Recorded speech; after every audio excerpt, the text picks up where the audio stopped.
Hi, welcome to our channel where we share the most intriguing stories.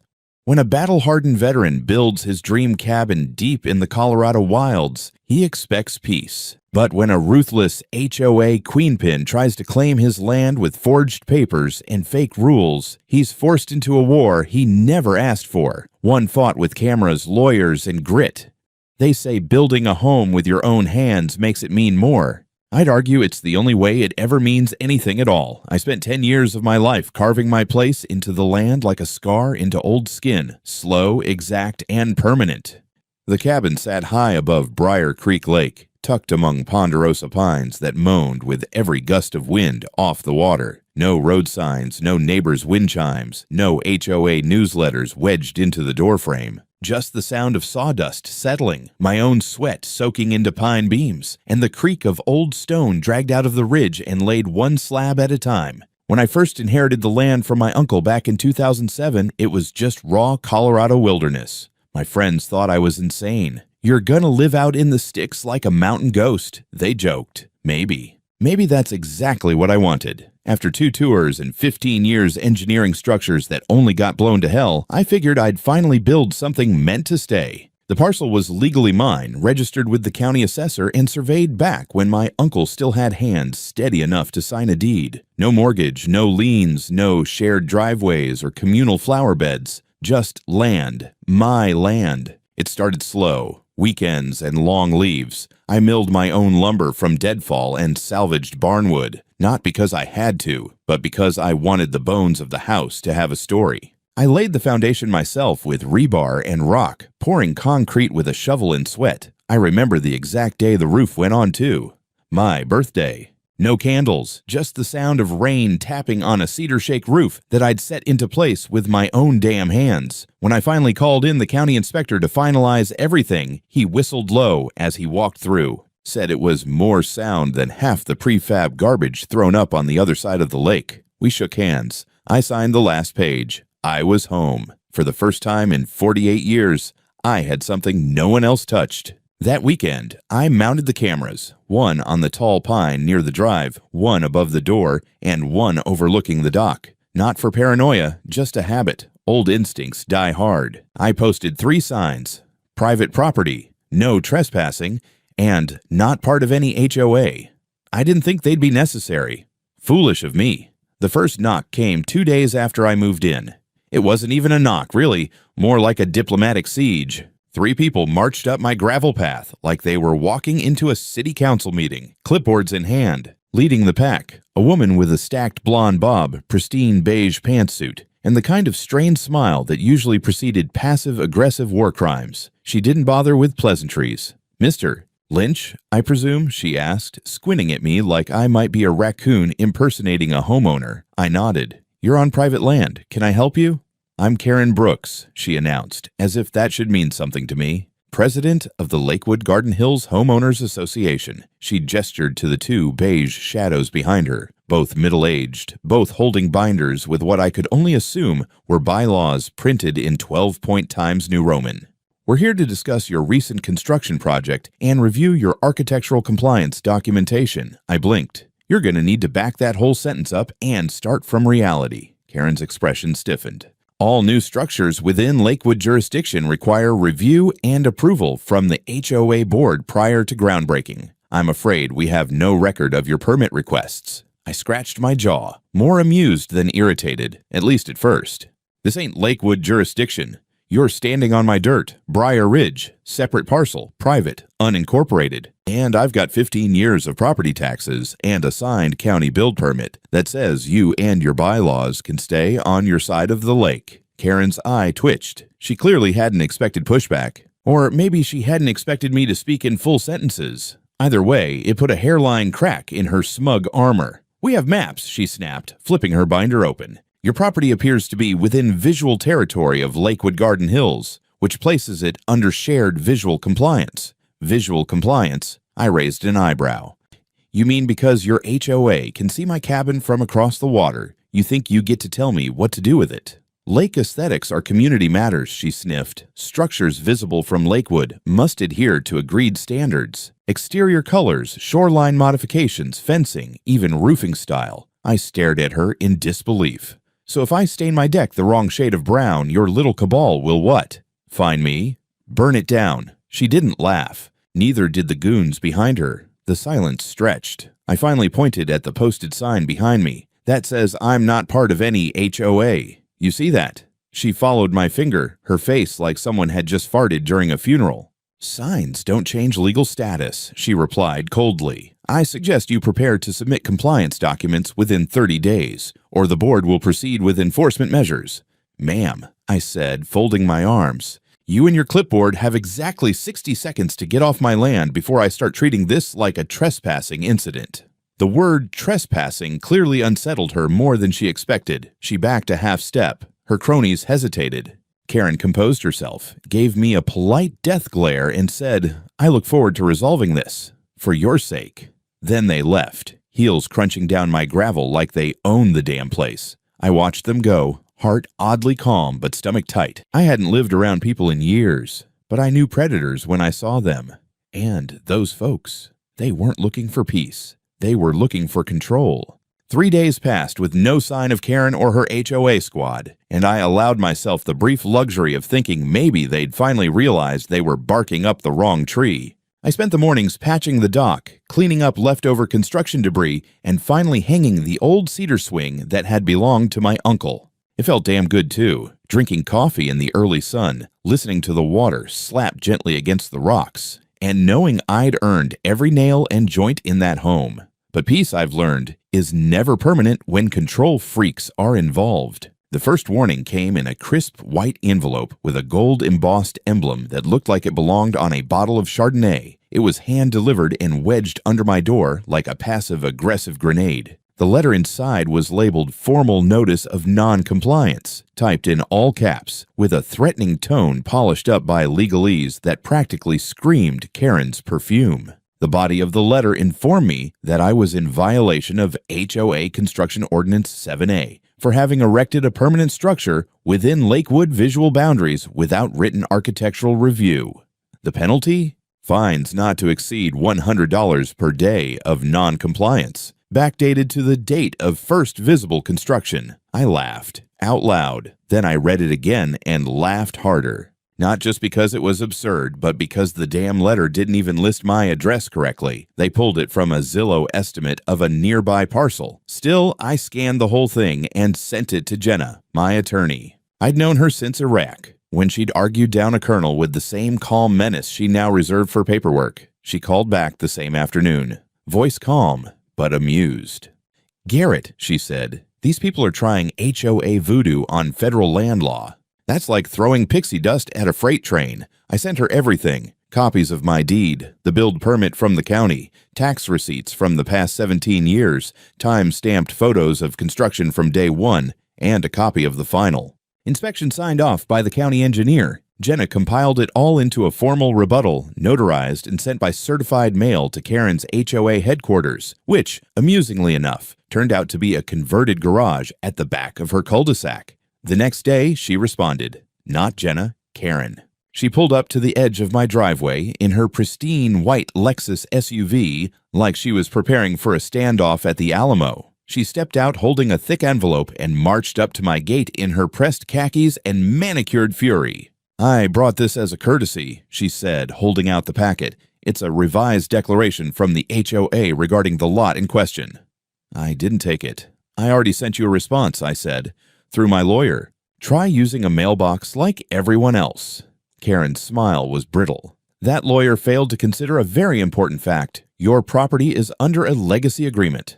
My father, Arthur B. Brooks, had a verbal contract with the prior landholder, your uncle, stating the lot was intended for my son's future residence. It took every ounce of military discipline I had not to laugh in her face. You're claiming my uncle, who died in 2007, promised this land to your son verbally? That's correct, she said, proudly. It was discussed at a local Chamber of Commerce event in 2005. Multiple people remember it.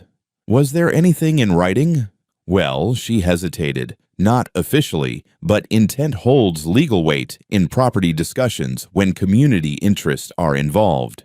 Lady, I said, you are not the community. You are a bored retiree with a Napoleon complex. Her expression hardened. "This is your final warning, Mr. Lynch. You can cooperate with the HOA and begin the transition process." "Transition?" I asked. "To return the lot to its intended use as part of our community." I stepped forward, crossing my own threshold, and looked her dead in the eye. "Karen, I have GPS-stamped surveys, tax records, and notarized deeds going back to 2007. The only thing you're transitioning into is a federal lawsuit." That did it. She spun on her heel, muttering something about calling the county, and stormed back to her car. I watched her drive off, and I'd be lying if I said I wasn't pissed. Not rattled, pissed, because I knew the type. The kind who can't take no unless it's followed by, "Ma'am, we're so sorry." Jenna followed up with a formal cease and desist the next morning, addressed to both Karen and the HOA board. We made it official. Any further contact, threats, or attempts at enforcement would be treated as harassment and responded to with legal action. But of course, HOA folks don't like legal boundaries unless they're the ones drawing them. 2 days later, I received another letter. This time it was stamped urgent, property acquisition notice. I opened it slowly. Inside was a copy of what appeared to be a community resolution passed by a vote, allegedly, declaring my property subject to community recapture and reassignment, citing an obscure-sounding annexation proposal of 2004. That document looked off. The font was inconsistent. The seal was blurry. There was no notary stamp. And the kicker, it was signed on behalf of the board by Karen Brooks herself. I sent the whole mess to Jenna. Her reply was short and surgical. "That's forgery. We're going to war. They don't roll out a forgery like a red carpet. They slip it under the door like a pest." The package arrived mid-morning when the light over the lake was flat and the air smelled faintly of pine resin and diesel from a distant tractor. It was a heavy manila envelope, like someone expected I'd want to keep the thing in a drawer. Inside was a single sheet, an agreement apparently signed in 2006, bearing names I'd never seen, an embossed-looking seal that blurred under my thumb, and a scrawl that someone wanted me to accept as my uncle's signature. The type said it all. Legacy Conveyance Agreement. Lakeward Parcel Allocation. The gist was brazen. My lot had been set aside, supposedly by my uncle's intent, for allocation to community members, specifically naming Brooks' family Zachary. Brooks, no notary stamp, no county recording number, no chain of title note, just a printed paragraph and a signature someone had copied badly enough that an untrained eye could tell, but good enough to intimidate neighbors who didn't know deeds from dinner plates. I read it twice, then counted the letters and the names and the date like some bored old man trying to find a hidden code. The fraud was amateurish. Someone had clearly started with a scan of a legitimate document and then doctored the text. But that didn't matter. Forged or not, a paper like that can do work if you hand it to the right people and let rumor do the rest of the job. Within 48 hours, the culvert outside my property became a bulletin board. Someone, apparently working through the HOA network, had printed up cheap flyers that announced an emergency community vote and plastered them on telephone poles and mailboxes down the main lane into Lakewood Garden Hills. The flyers called for recapture of Lakeward lots to preserve community character. There was a line in bold, "Immediate action required." No return address, only Karen's name at the bottom like a signature meant to anchor authority. A teenage kid across the road, a kid who once delivered my feed sacks and who'd always been polite, walked up my drive handing me one with an apologetic look and said, "They want everyone to come to the meeting tonight, Mr. Lynch." I'm sorry. He looked like he wanted to apologize for the way the world had decided to run. That night, the HOA convened in the cramped community hall. Fluorescent lights, folding chairs, coffee gone bitter. I didn't show up. I was a private landowner and had no intention of validating a sham meeting by attending, but I watched the walkie-talkie feed from the camera I'd set in the pine above my dock. People milled in, neighbors who didn't know me, who thought maybe this was about shorelines or dock rules. Karen stood on a platform like a woman rehearsed for spectacle, and she held up a copy of the Legacy Conveyance as if it were gospel. They voted. I watched a hand raise, then another, and heard the murmur of consensus through a half-hearted PA system. The measure passed to request county review for community reassignment. It was a hollow, performative vote. No legal teeth, but a soundbite that could be faxed, forwarded, and planted. Within 24 hours, a local Facebook feed ran a post. Community acts to preserve lakeside lots, vote passes, comments filled with righteous phrases, about time, protect the view, Finally, someone doing something. Narrative builds fast. When people want a story to be true, my mailbox was next. The first one was a thin stack of official-looking eviction notices printed on letterhead that used the HOA's logo and referenced the fake agreement.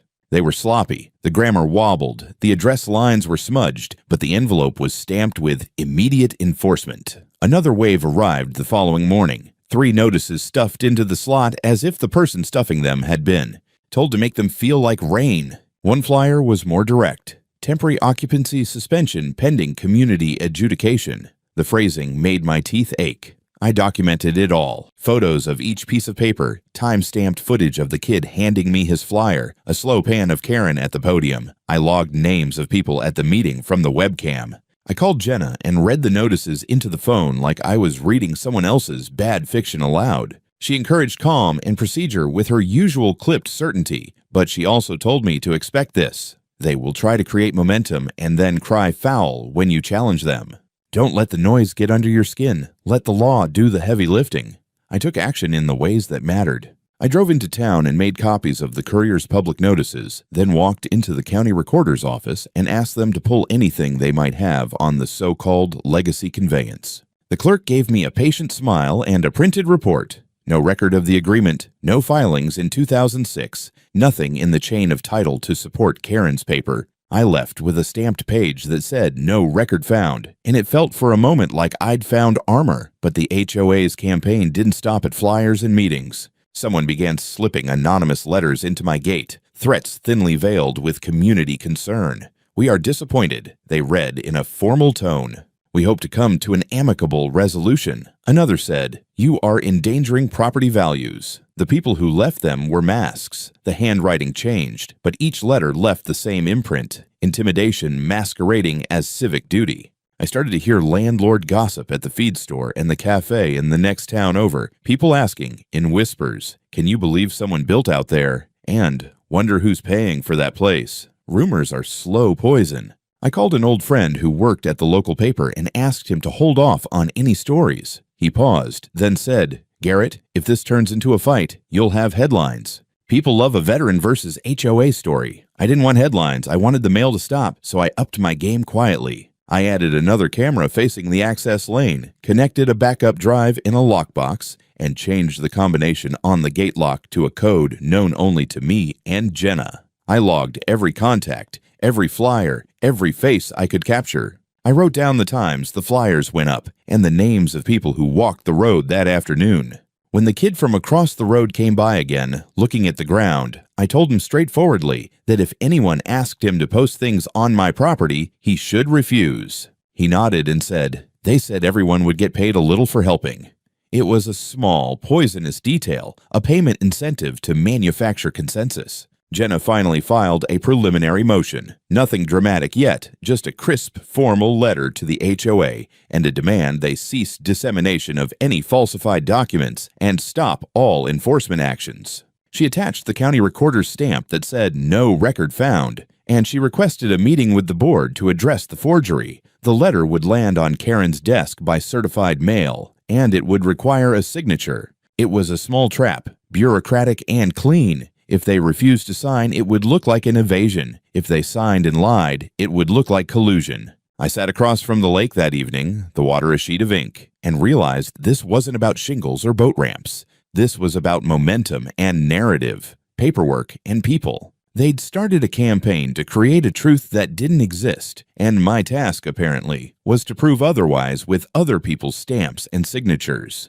It was tedious, and it was ugly, but it was what I'd trained for. Methodical, stubborn, salt and sweat work. The war they'd started was one I knew how to finish if I kept my head and my evidence in order. By the time Jenna filed the official lawsuit, I had a folder thick enough to stop a bullet. We titled it Lynch v. Lakewood Garden Hills HOA et al., and included over 70 pages of documentation, deed history, notarized tax records, correspondence logs, timestamps from cameras, digital copies of every forged notice, and a side-by-side comparison of my uncle's known signature and the one Karen had tried to pass off in her little legacy conveyance. Jenna had even highlighted the font inconsistencies and sloppy Photoshop work like a teacher grading a fraudulent term paper. The suit named the HOA Karen Brooks and any unidentified parties involved in the creation or distribution of falsified legal claims related to my property. Among the charges, defamation, property interference, attempted coercion, forgery, and a special claim under Colorado Civil Code for fraudulent simulation of public authority. It wasn't just a cease and desist. It was the beginning of a siege. Karen's response came in the form of a countersuit, predictably melodramatic, riddled with vague language about communal integrity, unspoken agreements of stewardship, and, of course, the vision of her late father, Arthur B. Brooks. She even included a letter printed in cursive font like a wedding invitation, claiming that the house on my land had disrupted the psychological tranquility of the HOA community. It was, Jenna remarked dryly, the first time I've seen the phrase visual assault used outside of a YouTube comment section. That would have been enough to laugh off, except then Karen added her son to the suit. Zachary Brooks, 25 years old, a man-child with a history longer than his work resume. I didn't know much about him at the time, other than that I'd once seen him doing donuts in a golf cart down by the Lakewood boat ramp. I asked Jenna to run a background check. What came back nearly made her spill her coffee. Zach had been charged 2 years ago with credit card fraud and identity theft. Got off with probation thanks to a slick private attorney, but his record was still visible to anyone who bothered to look. He had also been evicted from a rental in the neighboring county after accidentally constructing an unpermitted treehouse structure on property he didn't own. The owner, a 73-year-old woman who had filed a police report when Zach claimed it was his grandmother's summer parcel. In other words, this wasn't his first illegal squat. Jenna smiled grimly and said, "They've added a clown to the circus. That helps us." We kept digging. I hired a private investigator, Dave Landon, retired sheriff's deputy who now made his living unearthing small-town garbage for lawsuits just like mine. Within a week, he handed me a manila envelope of gold.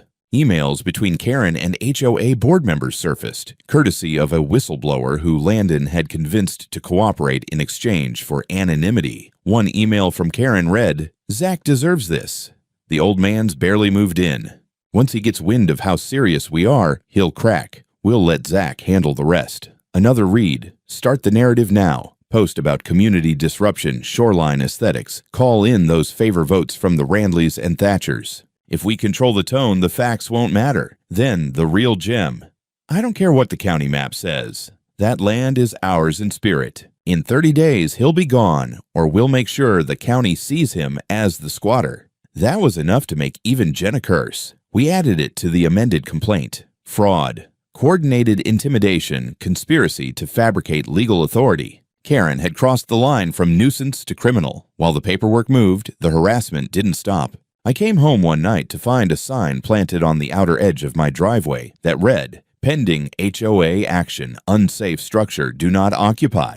It had the Lakewood HOA seal printed in the corner, but it wasn't laminated, and it was staked into my gravel like a threat disguised as a building code. I tore it down and checked my cameras, caught Zach himself, ball cap low, cigarette dangling, hammer in hand. He looked at my lens, flipped it off, and walked back down the trail like he'd just conquered something. That night, I filed a separate police report, tampering, harassment. Jenna requested a protective order and filed a motion to escalate the timeline of the civil suit based on ongoing hostile activity. 2 days later, a neighbor from across the lake, Marcia Wells, soft-spoken, always wore gardening gloves, even in winter, showed up at my gate. She handed me a thermos of coffee and an envelope. "I'm not getting involved in your business," she said, "but I thought you should see this." Inside were photocopies of internal HOA newsletters, ones never mailed to non-members, including minutes from board meetings. In one, Karen stated that HOA exploratory teams may need to enter contested parcels to assess environmental impact.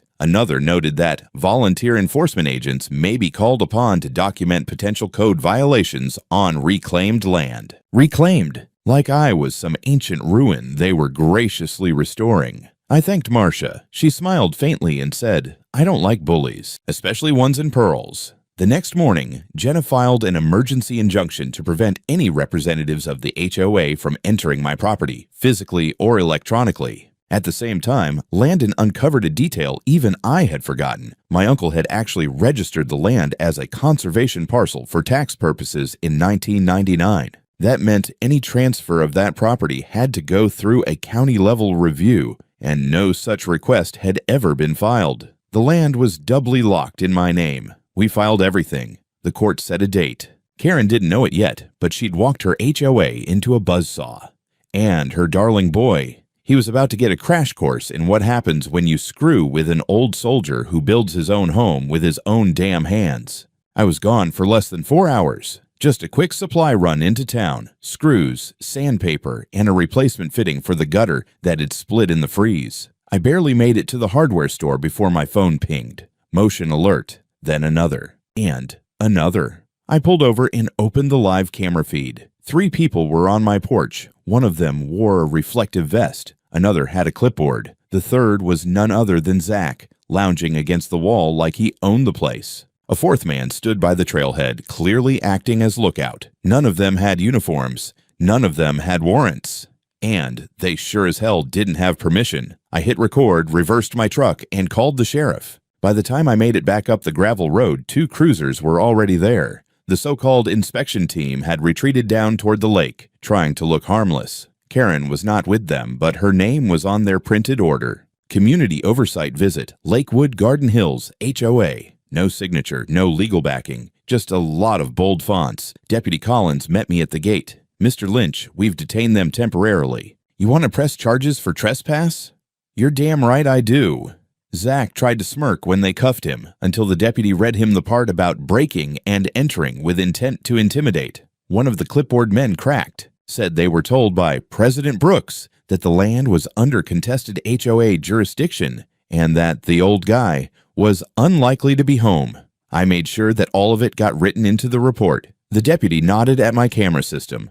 "Good thing you had eyes up." Later that evening, Jenna and I met at her office to go over everything. She'd already been notified of the incident. Karen had called the sheriff herself trying to file a counter-complaint. Claimed I was hostile and threatened community oversight officers. The sheriff's office had dismissed it outright after seeing the footage. What Jenna showed me next made my stomach twist. Landon had gotten a hold of Karen's internal HOA chat logs through a whistleblower. There, plain as daylight, was a message sent 2 days before. "We go in Thursday. He'll be gone. No one checks those properties during the week. Zach leads. Make it look like an environmental safety sweep. Worst case, we play dumb. If he retaliates, it helps our narrative." I stared at the screen for a long moment. Not just arrogance. This was premeditated. Jenna smiled grimly. "We just got our criminal intent. We amended the civil suit again, now including attempted unlawful entry, coordination of illegal activity, and targeting a private citizen through false representation of authority. Jenna filed for an emergency court order barring any member of the HOA from contacting me or stepping within 50 feet of my land. It was approved that night. The next morning, Karen went live on the HOA's Facebook page, crying about dangerous loners who endanger our peaceful community with their military paranoia. She ended with, "We're only trying to protect the value of our homes." I shared the video with the sheriff. His reply, "She just admitted motive on camera." The court hearing was set for 2 weeks out, but the fallout came fast. Karen's community meetings turned tense. Several HOA members who had blindly supported her began to backpedal once they saw the arrest reports and learned about the message logs. One anonymous neighbor even slipped an envelope under my gate. Printouts of a newsletter draft Karen had written, bragging that the lakeside plot would soon be available for strategic redevelopment. Her words, in ink. Jenna handed the whole file over to the county DA's office. The charge, attempted coercion of property through fraudulent community authority. A rarely used law, but exactly what fit the situation. In the meantime, my property became a kind of quiet battleground. Drones started buzzing overhead. Cheap ones, noisy, clearly amateur. Someone dumped trash at the bottom of my driveway. One morning, I found a crudely painted sign staked near the fence. This land was promised. Jenna said not to engage, but I couldn't just sit and wait. So I called in a friend from my old unit, Briggs, ex-scout sniper turned private security consultant. 2 days later, we installed perimeter alarms, infrared trail sensors, and an extra line of fencing with motion-triggered floodlights. Not because I was afraid, because I was documenting everything. That paid off the following Friday. Around 3 in the morning, a motion sensor went off near the old boathouse. I checked the feed and saw 2 silhouettes, one crouched, holding what looked like a can of spray paint. The other seemed to be fiddling with my dock locks. I hit record and called the sheriff again. They caught one of them running. The other slipped away across the frozen reeds. The one they got? None other than Zach. Again. This time with bolt cutters in his backpack, gloves, a flashlight, and a bottle of lighter fluid. They booked him for trespassing, attempted arson, and destruction of private property. Jenna didn't even blink. That's enough for a protective order. And maybe probation violation. When word got out that Zach had been caught trying to set fire to my boathouse, even Karen's staunchest defenders started to turn. The sheriff issued a statement confirming that private security footage had captured the event and that the land in question was not HOA jurisdiction. Local papers picked it up. Karen issued a clarifying statement that she had no knowledge of her son's actions and was deeply concerned. She called him troubled, but then she doubled down, filed a new complaint to the county clerk, arguing that my property had historically been part of the community's development plan and that my presence created visual discord and safety concerns. She requested a formal review of the land's boundaries. Jenna laughed out loud when she saw it. Let her keep digging. That's a federal offense waiting to happen. We prepared a response with documentation, satellite images from the last 20 years, my deed with GPS boundary data, a signed affidavit from the Land Commission office, and the tax logs dating back to when I inherited the place. But I wanted one more nail in the coffin. I asked Landon to run a full archive sweep on the HOA's filings over the last decade. What he found made me sit down. Back in 2010, Karen had submitted a proposed community expansion map that included my land, without notifying the county, and without ever contacting me. It had been quietly rejected by the zoning board. But the draft still sat in her internal HOA files, labeled Phase 3 Future Waterfront Homes. She'd been planning this for over a decade. I wasn't just some obstacle. I was the loose end she thought would never come back to haunt her. The court date finally arrived. Snow still clung to the ground, half melted and gray, but the courthouse was warm, buzzing with tension. Karen showed up in a tailored beige suit and pearls, acting like she was heading to a charity luncheon, not a civil and criminal proceeding. Zach wasn't with her. Rumor had it his lawyer had advised him to keep a low profile until his separate charges were addressed. Inside the courtroom, it was all cold light and quiet murmurs. The judge, stern, older, clearly not new to HOA drama, took his seat and called the case. I sat with Jenna, her binder thick enough to anchor a boat. Behind me, Briggs, Mark the surveyor, and 2 neighbors who had reached out after reading the story in the paper. They wanted to testify. Said they'd seen enough of Karen's leadership to know I wasn't the first person she tried to steamroll. The first hour went by with Jenna presenting the chain of ownership, deeds, maps, tax records, GIS overlays. No fluff, just proof. She showed the footage from the trespassing incident, the texts from HOA board members, and the intercepted message about going in Thursday. The judge's brow creased slightly when that came up. Karen's attorney, a younger man who looked like he regretted taking the case, tried to introduce the so-called verbal promise from Karen's father. The judge didn't even let him finish. If it's not in writing, it's not before this court. Then came the forged agreement, the one where Karen had faked my uncle's signature to claim the land had been intended for young community members. Jenna ripped it apart. She called up a handwriting analyst who showed discrepancies in stroke weight and pressure. She presented timestamp metadata showing the document had been created on a laptop purchased in 2021, 14 years after my uncle had passed away. By the time we broke for lunch, Karen looked less composed. The pearls stayed on, but the smile had vanished. When court resumed, we called our last witness, the county zoning officer who'd received Karen's expansion map proposal in 2010. He confirmed it had been rejected, never filed officially, and that it included land clearly outside the HOA's legal boundaries. My land, the same land I had cleared, built on, and defended for over a decade. Karen's turn came. She stood to speak. Her voice was calm, but you could hear the tremor under it. She claimed concern, said her actions were motivated by a desire to preserve community harmony, that she only wanted to ensure proper oversight of environmental impact. When asked about the messages, she claimed they were taken out of context. When asked about the Forged document. She denied involvement, blamed it on a clerical misunderstanding. When asked if she authorized the inspection team, she answered, "I don't recall." Jenna leaned in and whispered, "Classic perjury dodge. Let's see if the judge buys it." He didn't. After a short recess, the judge delivered his verdict. Full property rights affirmed to me. The HOA's claims were declared fraudulent. The forged document was referred to the district attorney for criminal charges. The protective order remained in place. And Karen. She was found personally liable for the trespass, defamation, and attempted coercion. The court ordered her to pay $185,000 in damages and legal fees. But the real blow came next. The judge instructed the county to initiate an audit of the HOA's finances and governance structure. Their charter was officially under review. As the gavel fell, Karen didn't move. Her attorney started gathering papers in silence. The pearls didn't shine as much under the fluorescent lights anymore. Outside, Jenna shook my hand, then clapped me on the back. "You just made case law."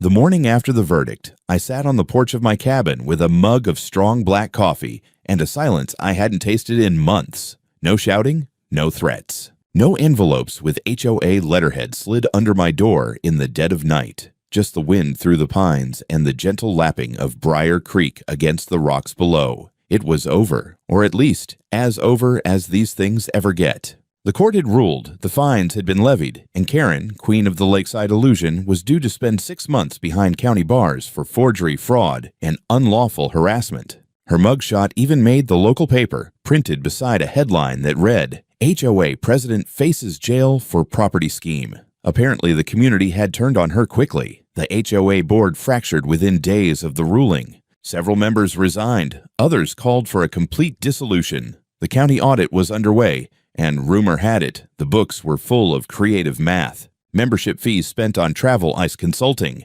even luxury wine deliveries billed as community outreach. The new treasurer filed a public statement apologizing to anyone Karen had wrongfully targeted. I didn't get a letter from Karen herself, but I didn't need one. What I did get was better. 3 days after the verdict, a group of neighbors, people I'd never really spoken to, showed up with tools, lumber, and a few cases of beer. One was a retired carpenter, another was a landscaper. "Heard you might want to put in a dock," one of them said.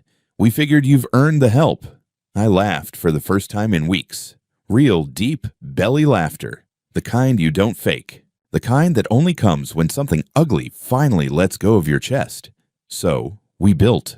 Over the next month, the place transformed. A new cedar deck went up. Solar panels were installed on the southern face. A gravel path curved down to a fresh-built dock anchored with stone and timber. The land felt clean again. Mine again. And on the hand-hewn post by the front gate, I hung a sign I'd carved myself, burnt letters etched deep into solid oak. 10 years by hand. No son of Karen shall pass. People took photos of it. Someone posted it online. It went viral for a few days. I even got a letter from a county over saying, "We used your case to stop our HOA from trying to seize a family orchard." I didn't reply. Didn't need to. It was enough to know it meant something beyond my fences. Zach disappeared from town last I heard, moved out west. His car was repossessed before he left, and someone said they saw him working part-time at a ski rental shop. I don't wish him ill, but I hope he learns the value of building something himself. As for me, I keep building, not for defense anymore, just for peace. There's a rhythm to hammer and nail, sawdust and pine. There's clarity in ownership, not just on paper, but in soul. I don't check the cameras much these days. Not because I'm careless, but because no one comes up that road anymore unless they're invited. And that's the way it should be.